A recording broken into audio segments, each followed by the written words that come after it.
नमस्कार साथियों, smart scholar YouTube channel में आपका स्वागत है। आज हम लोग मूल अधिकार के अंतर्गत पहला मूल अधिकार जो कि समानता का अधिकार है और जिसका वर्णन अनुच्छेद 14 से 18 में किया गया है को पढ़ेंगे। तो चलिए सबसे पहले हम अनुच्छेद 14 को पढ़ते हैं कि इसमें क्या लिखा हुआ है।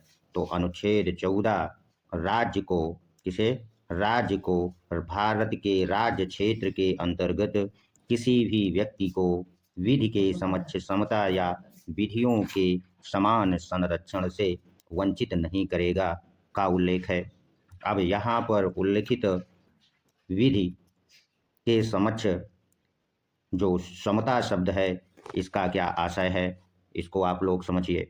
विधि के समक्ष समता का आशय यह है कि राज्य भारत राज्य क्षेत्र में एक समान विधियां बनाएगा और वह सभी व्यक्तियों पर एक समान लागू भी करेगा, चाहे व्यक्ति अमीर हो गरीब हो, पद के आधार पर अलग अलग ही क्यों ना हो, सभी के लिए एक समान विधियां बनाएगा और उसे लागू करेगा।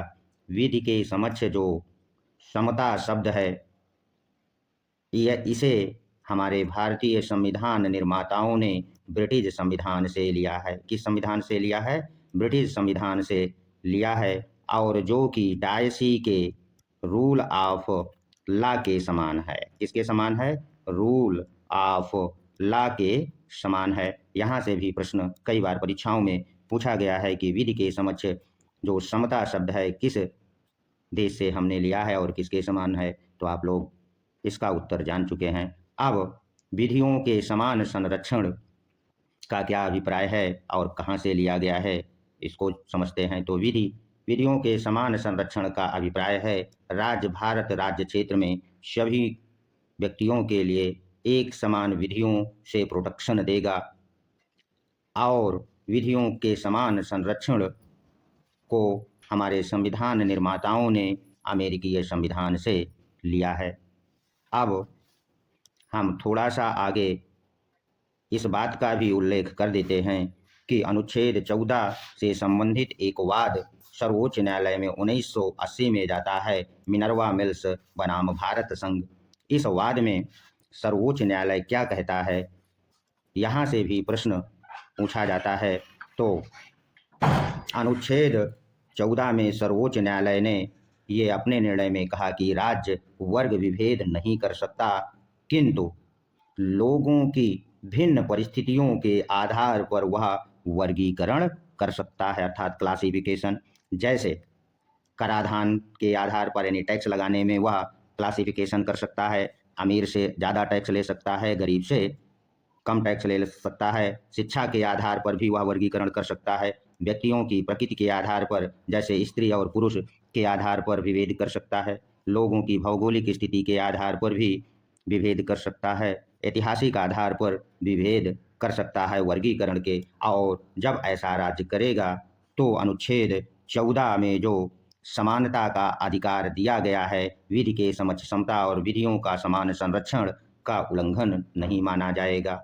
अब चलिए हम लोग अनुच्छेद 15 में किस बात का उल्लेख है उसको समझ लेते हैं। तो अनुच्छेद 15 लोगों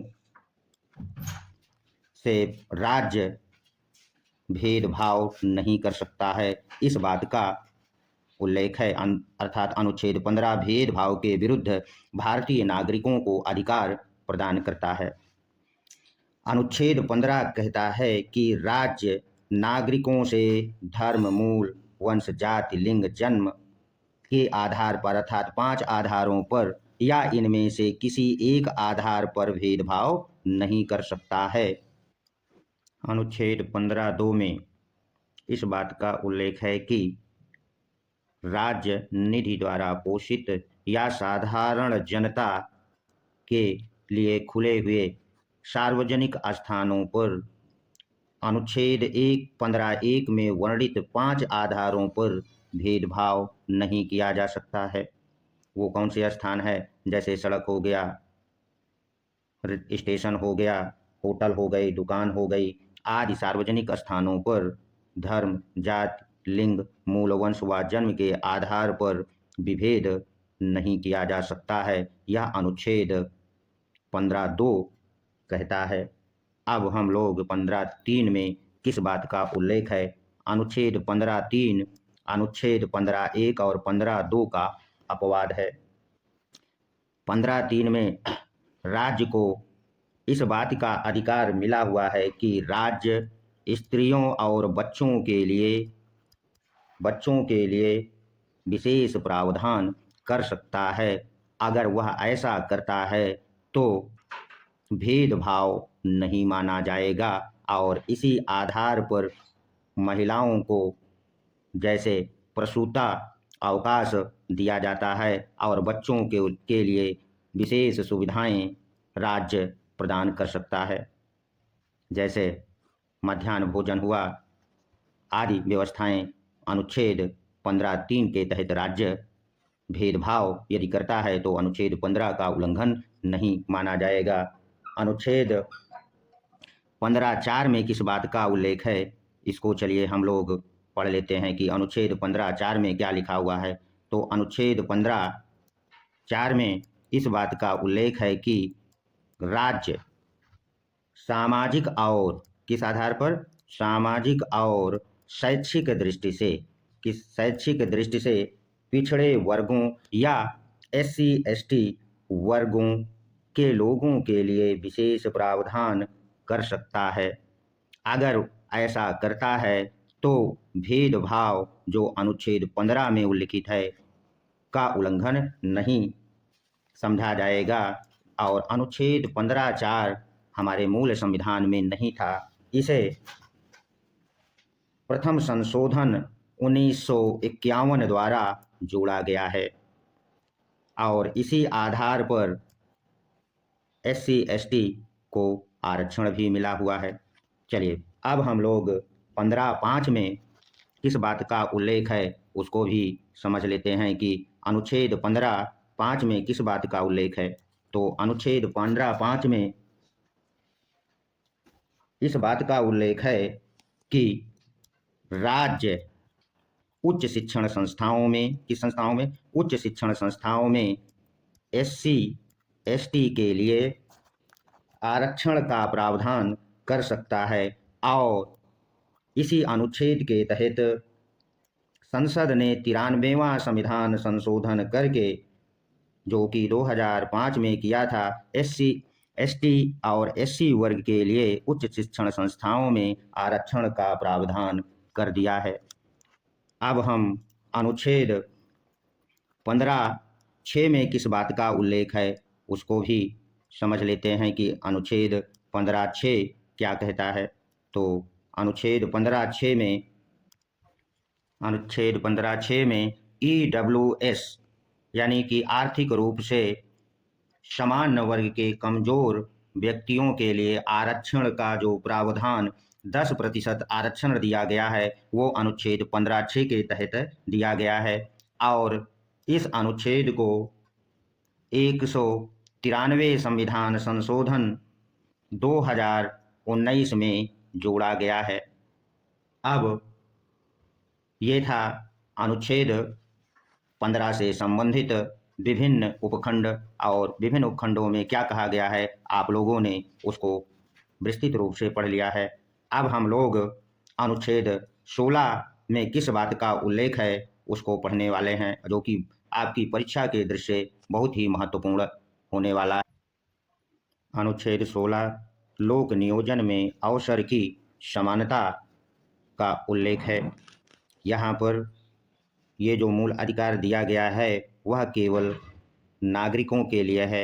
यहाँ अवसर की समानता का जो अभिप्राय है इसका अर्थ ये नहीं है कि सभी व्यक्तियों को एक समान अवसर प्रदान किया जाए, चाहे कम पढ़ा लिखा हो चाहे अधिक पढ़ा लिखा हो। यदि मान लो कि PCS की कोई वैकेंसी आती है और कोई लड़का हाई स्कूल किया है और ग्रेजुएशन उसमें मांगा गया है, तो इस आधार पर वह अवसर की समानता जो 16 में लिखित है, न्यायालय चला जाए कि अवसर की समानता का उल्लेख अनुच्छेद 16 में है तो हमको भी PCS में बैठने का अवसर मिलना चाहिए। तो इसमें कहा गया है कि अवसर समानता का अर्थ अर्हताओं या मापदंडों से मुक्ति नहीं है, अर्थात राज्य कुछ अर्हताएं या मापदंड लोक नियोजन में निर्धारित कर सकता है और जो कि अवसर की समानता का उल्लंघन नहीं कहलाएगा।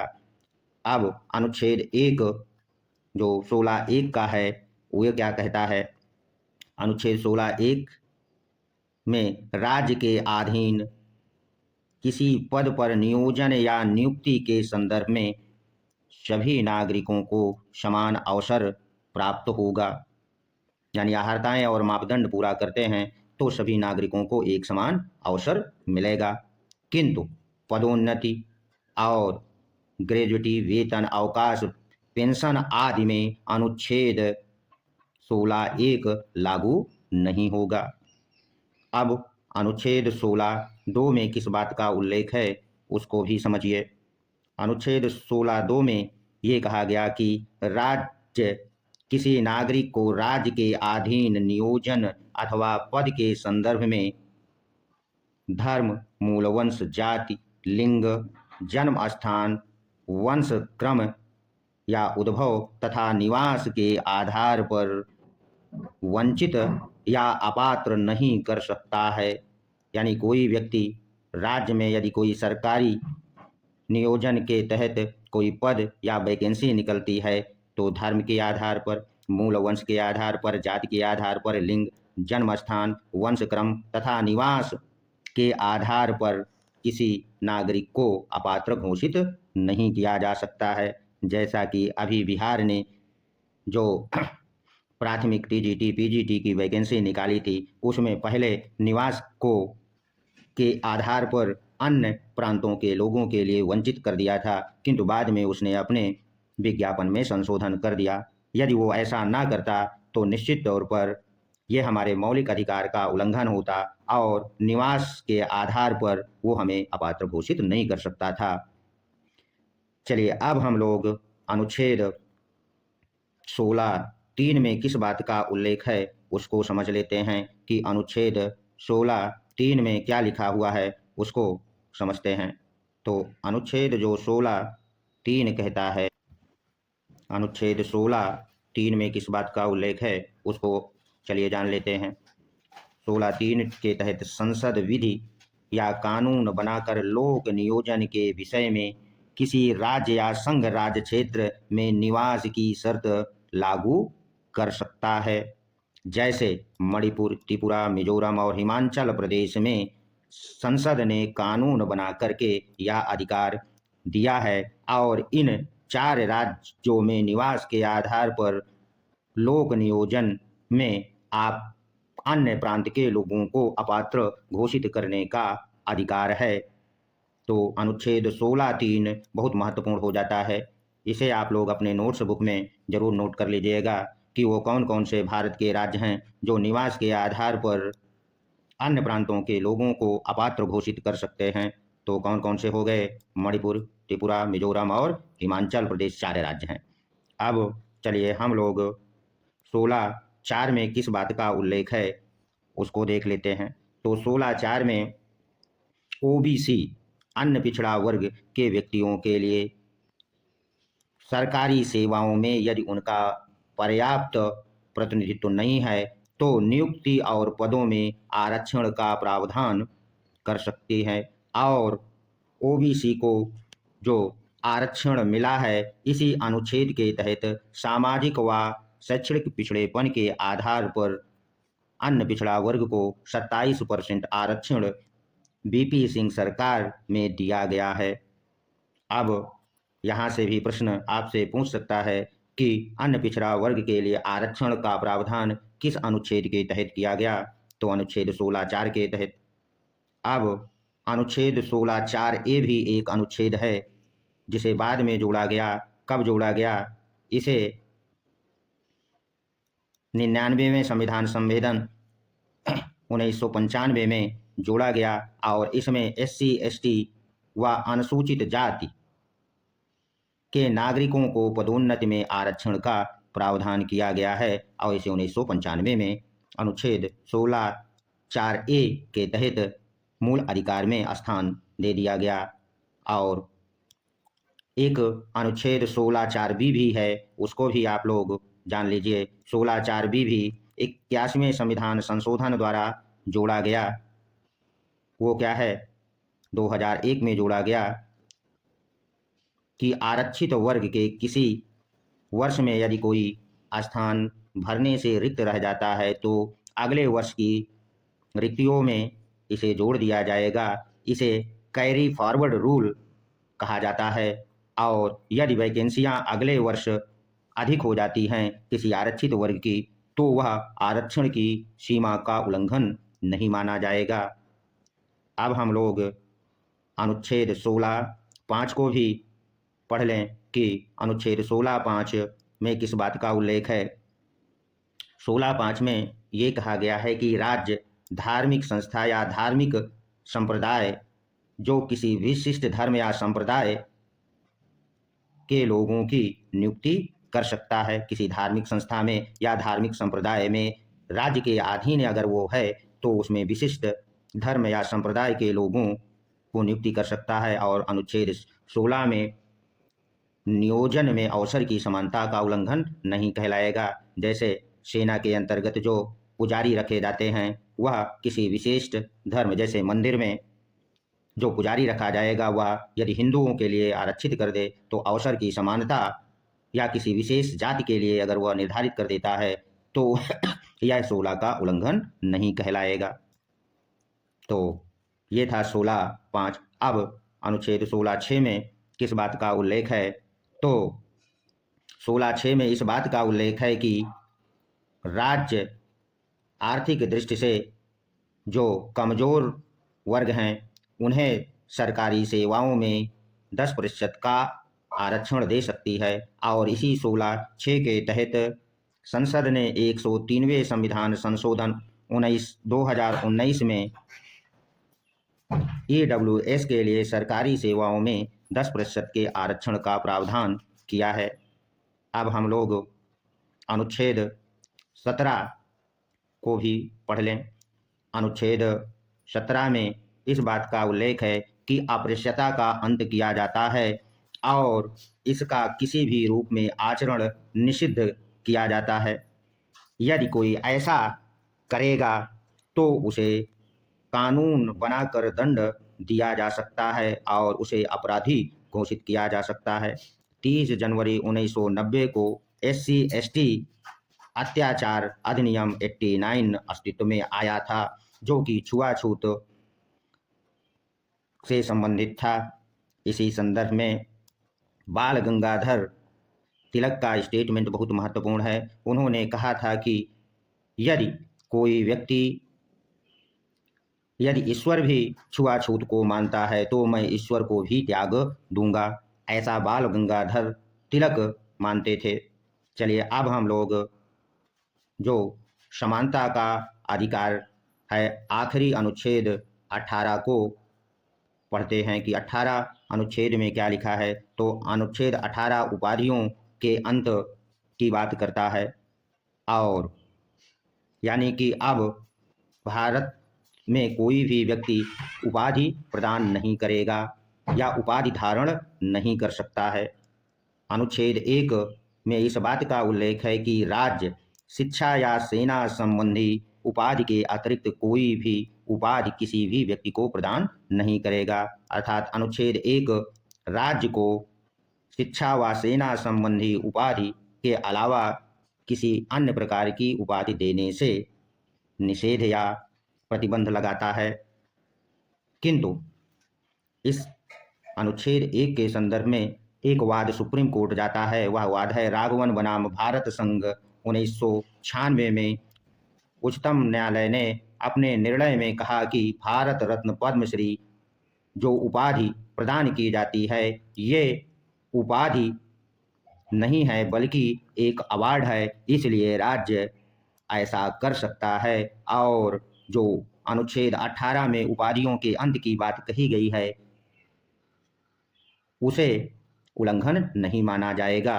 अब हम अनुच्छेद 18(2) में किस बात का उल्लेख है इसको भी पढ़ लें या जान लें। 18(2) में भारत का कोई भी नागरिक विदेशी राज्य से कोई भी उपाधि ग्रहण नहीं करेगा, यानी कि पहला, राज्य कोई उपाधि धारण नहीं कर सकता। दूसरे, भारत का कोई भी नागरिक किसी अन्य देश से कोई उपाधि धारण नहीं करेगा। और अनुच्छेद 18(3) में किस बात का उल्लेख है उसको भी आप लोग जान लीजिए कि 18(3) में किस बात का उल्लेख है। तो भारत में लाभ या विश्वास पद धारण करने वाला कोई विदेशी नागरिक राष्ट्रपति की सहमति से ही विदेशी राज्य से उपाधि धारण कर सकता है। और अनुच्छेद 18(4) में इस बात का उल्लेख है कि चाहे वो भारतीय हो या विदेशी व्यक्ति, यदि वह भारत में लाभ का पद धारण करता है तो राष्ट्रपति की सहमति से ही विदेशी राज्य से भेंट, उपहार आदि ग्रहण कर सकता है, अन्यथा नहीं। एक बात और जो विशेष तौर पर आपको ध्यान देना है वो कि अनुच्छेद 18 में वर्णित जितने भी प्रावधान हैं, यदि कोई व्यक्ति उल्लंघन करता है तो ये अपराध नहीं माना जाएगा। यदि यह वीडियो आपको अच्छा लगा है तो इसे लाइक और सब्सक्राइब अवश्य कर दीजिए। थोड़ा सा लंबा हो गया है, लेकिन चूंकि इसमें इतने अनुच्छेद थे और सभी को हमें पढ़ाना था, किसी को छोड़ना नहीं था, इसलिए थोड़ा सा यह वीडियो लंबा हुआ है। और 2 पार्ट में पढ़ाते तो हो सकता है कि आपका जो इसके प्रति रुझान था वो कम हो जाता, इसलिए हमने इसे एक ही पार्ट में बनाया है। धन्यवाद, मिलते हैं अगले वीडियो में।